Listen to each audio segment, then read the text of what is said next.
ಆಮೇಲೆ ಅವ್ರು ಗ್ಯಾರಂಟಿ ಬಗ್ಗೆ ಟೀಕೆ ಮಾಡಲಿ, ಖಜಾನೆ ಖಾಲಿ ಐತೆ ಅಂತ ಹೇಳಿ, ಲಾಸ್ ಮಾಡಿದ್ರಂತ ಹೇಳಿ, ಗ್ಯಾರಂಟಿಗಿಂತ ಮತ್ತೆ ಬೇರೆ ಮಾಡ್ಬೇಕಾಯ್ತು ಹೇಳಿ ಹೋಗ್ರಿ. ಇವ್ರು ಏನು ಇದಕ್ಕೆ ಪರ್ಯಾಯವಾಗಿ ಹೇಳ್ತಾರೆ, ಅವ್ರು ಖಜಾನೆ ಹಾಳಾಗೈತಿ ಸರಿ.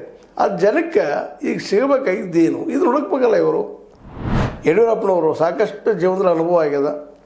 ಒಂದು ದೊಡ್ಡ ಪಕ್ಷದ ಲೀಡರ್ಶಿಪ್ ತೊಗೊಂಡಿದ್ದಾರೆ ದೊಡ್ಡ ಸ್ಟೇಟಿಗೆ. ದಕ್ಷಿಣದಲ್ಲಿ ಪ್ರಥಮ ಬಾರಿಗೆ BJP ಅಧಿಕಾರಕ್ಕೆ ಬರೋಂಗೆ ಮಾಡಿದ್ದಾರೆ. ಹೆಂಗೆ ಮಾಡಿದ್ರು ಆ ಮತ್ತೆ ಬೇರೆ ಕಮಲ ಆಪ್ರೇಷನ್ ಮಾಡ್ರು ಮತ್ತೇನೋ ಮಾಡ್ರು ಮಾಡಿ ಆಗಿದ್ದಾರೆ. ಈ ರಾಜಕೀಯದಲ್ಲಿ ಅಂತಿದೆಲ್ಲ ಕಾಮನ್ ಆಗಿಬಿಟ್ಟಿದೆ. ನಾವು ಹಂಗಾಗಿಬಿಟ್ಟಿವಿ. ಇವತ್ತು ಮತದಾರರ ಸತ ಏನಾಗಿಪ್ಪ ಅದು ಕಾಮನ್ ಬಿಡ್ರಿ. ಇವತ್ತು ಯಾರು ರಾಮ್ ಸಿಗ್ತಾನೆ ನಿಮ್ಗೆ ಪ್ರಾಮಾಣಿಕವಾಗಿ ಅಂತ ಕೇಳ್ತಾರೆ. ನಮ್ಮ ಮತದಾರರ ಕೇಳೋ ಮೊದಲು ನಾವು ನೀವು ಏನು ಮಾಡ್ಲಿಕ್ಕೆ ಸಾಧ್ಯದ, ಆದರೂ ಹೇಳೋದನ್ನು ಹೇಳಬೇಕಾಗ್ತದೆ. ಈ ಸಂದರ್ಭ ಆಗ್ಯದ. ಅದರಲ್ಲೂ ಈ ಮತದಾನ ಸಂದರ್ಭದಲ್ಲಂತೂ ಒಬ್ಬರಿಗಿಂತಲೂ ಒಬ್ಬರು ನೀವು ಭ್ರಷ್ಟರು ನೀವು ಹಾಗೆ ಅದೇ ಬೊಮ್ಮಾಯಿಯವರು ಏನೋ ಟೀಕೆ ಮಾಡ್ತಾ ಇದ್ದಾರೆ, ಇನ್ನೊಬ್ಬರು ಮತ್ತೆ ಟೀಕೆ ಮಾಡ್ತಾ ಇದ್ದಾರೆ, ಇವರು ಅವ್ರನ್ನ ಟೀಕೆ ಮಾಡ್ತಾ ಇದ್ದಾರೆ. ಇವೆಲ್ಲರೂ ಟೀಕೆ ಟಿಪ್ಪಣಿಗಳು ನಡೆದಿದ್ದಾವೆ. ಕಾರಣ ಒಂದೇ ಗೆದ್ದ ಮೇಲೆ ಮುಗಿದು ಹೋಗ್ಬಿಡ್ತು.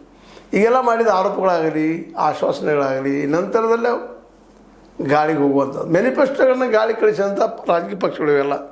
ಅಂಥ ಪ್ರಸಂಗದಲ್ಲೇ ಈಗೇನು ಎಲೆಕ್ಷನ್ ಪರ್ಪಸ್ ಏನೋ ಒಂದು ಮೈ ಮೇಲೆ ಒಂದು ಕೆಸರ ಚಾರ್ಜ್ ಮಾಡ್ತಾರೆ, ಮತ್ತು ಆದ ತಕ್ಷಣ ಮಾಡ್ಕೊಂಡು ಸ್ವಚ್ಛಾಗಿ ಹೋಗಿ ಮತ್ತು ಇಬ್ಬರು ದೋಸ್ತರ ಇದನ್ನು ನಾವು ನೋಡ್ತಾ ಇದ್ದೀವಿ. ಇದನ್ನೇ ನಮ್ಮ ಯತ್ನಾಳ್ ಹೇಳುವಂಥದ್ದು.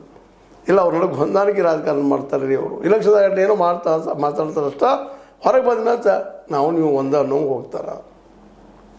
ಇವತ್ತು ಗ್ಯಾರಂಟಿನ ಹೊಡೆದಿದ್ದಾರೆ, ದುಡ್ಡು ಹೊಡೆದಿದ್ದಾರೆ, ಭ್ರಷ್ಟರಿದ್ದಾರೆ ಎಲ್ಲ ಹೇಳಿದರು. ಪ್ರೂವ್ ಮಾಡಿರಿ ಅಂತ ಅವ್ರು ಕೇಳ್ತಾ ಇದ್ದಾರೆ ಸಿದ್ದರಾಮಯ್ಯನವರು. ಹೌದ್ರಿ ಏನಿದ್ರು ಹೇಳ್ರಿ ನಮ್ಮ ಮೇಲೆ, ಸುಮ್ಮನೆ ಆರೋಪ ಮಾಡಬೇಡ್ರಿ. ಇಲೆಕ್ಷನ್ದಲ್ಲೇ ಮತ ಹೊಡಿ ಸಲುವಾಗಿ ಅಂಥೇಳಿ ಅವರು ಪ್ರತ್ಯುತ್ತರ ಏನು ಹೇಳಿದ್ದಾವೆ.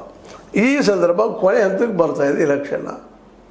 ಇನ್ನೇನಾದರೂ ಮಾಡಿ ಶತಾಯಗದ ಮಾಡಿ ಗೆಲ್ಲಲೇಬೇಕಾದ್ರು ಕೊನೆ 2 ದಿನಗಳು ಭಾಳ ಪ್ರಮುಖರು, ನಿಮಗೆ ಗೊತ್ತದೆ. ಇದೇ ಸಂದರ್ಭದಲ್ಲೇ ಏನೆಲ್ಲ ರಿಸಲ್ಟ್ಗಳು ಚೇಂಜ್ ಆಗುವಂಥ ಸಂದರ್ಭ. ಮತ್ತು ಈ ದೇಶದ ಒಂದು ಏನಪ್ಪ ಹಣೆಬರ